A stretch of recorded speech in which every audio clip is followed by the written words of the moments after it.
Assim que um livro chega às prateleiras das livrarias, nós aqui do Iluminuras damos a dica para você. Impacto da Lei número 11.638/07, sobre os tributos e a contabilidade, de Edson Carlos Fernandes, editora Atlas.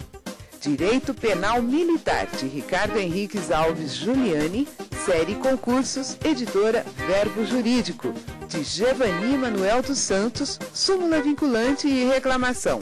Forma de aplicação, LTR Editora.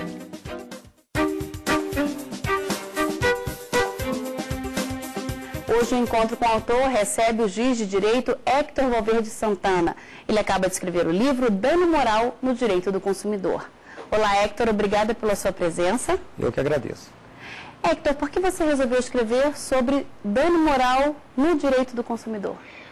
Bom, o dano moral é um assunto extremamente em voga, atual, porém ainda não teve o tratamento doutrinário merecido.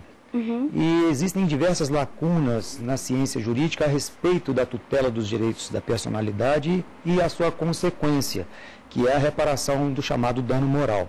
Então, a minha intenção foi estudar o dano moral no direito do consumidor e especialmente destacando a vulnerabilidade do consumidor nessa relação com o fornecedor, no que tange não ao fato ou vício do produto ou serviço, que são os danos materiais, mas nessa relação de consumo, a violação dos direitos da personalidade do consumidor e como se poderia estabelecer uma reparação equitativa, justa, razoável. Então essa foi a minha proposta ao escrever esse livro. Então, não há um detalhamento teórico e legislativo ainda sobre o dano moral? Não. Nós não temos no Brasil ainda um detalhamento legislativo específico do dano moral, como temos para o dano material, nos danos emergentes, nos lucros cessantes. Isso se justifica em razão da própria história da ciência do direito, que a partir do Código Civil de Napoleão, 1804, houve uma centralização no aspecto patrimonial, ou seja, a tutela jurídica se dava no patrimônio do sujeito de direito. O direito civil se organizava para proteger os bens materiais.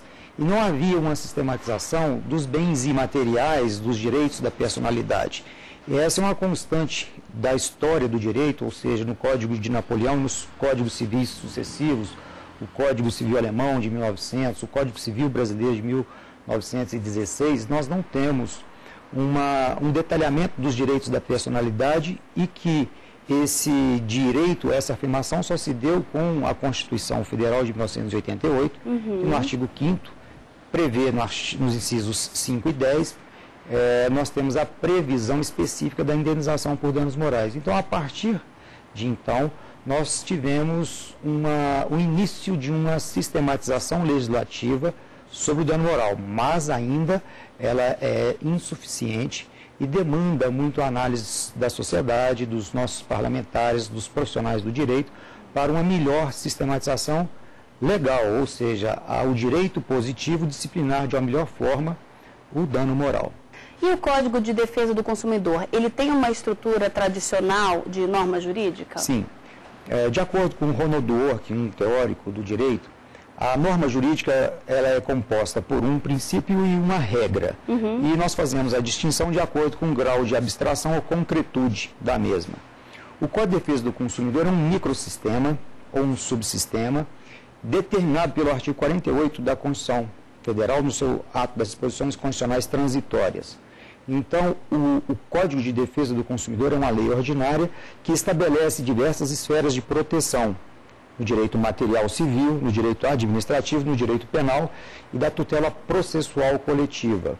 Então, nesse aspecto todo, nós temos uma proteção do consumidor, não é?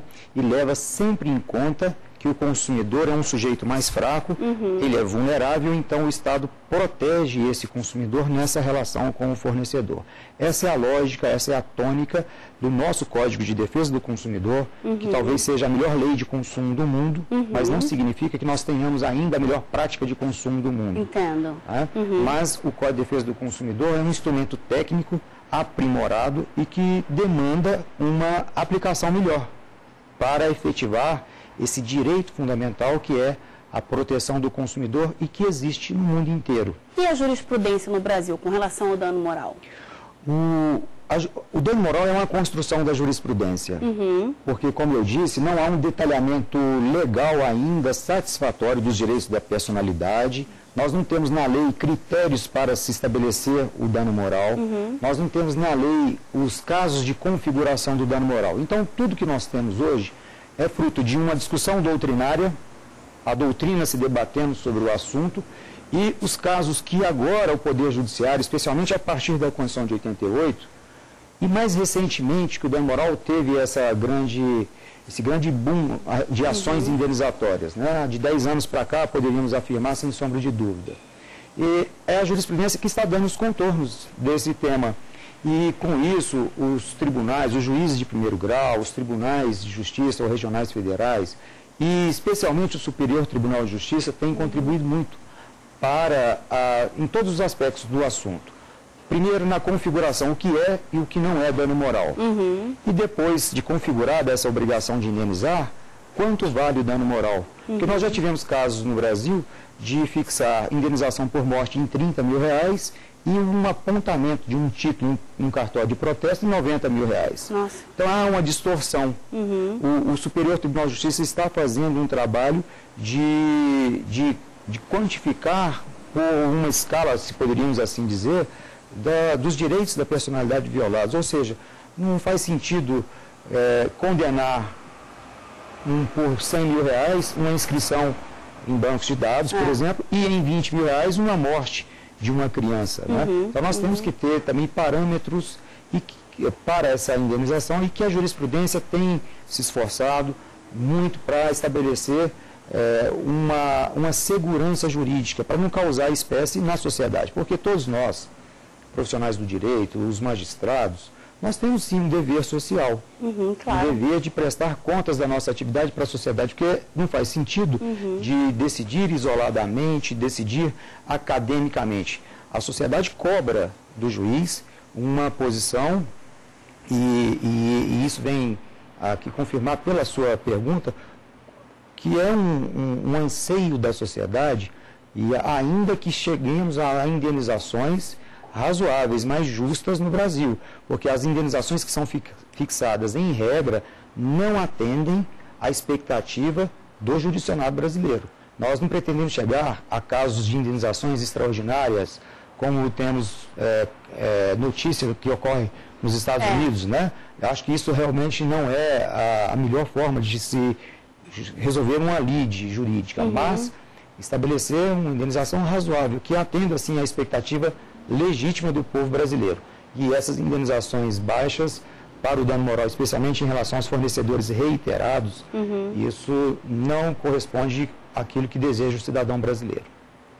Agora, eu gostaria de saber o que é necessário acontecer para que um dano moral fique caracterizado, mas a gente pode conversar sobre isso no próximo bloco? Claro. O Iluminuras vai para um pequeno intervalo e volta daqui a pouco. Até já!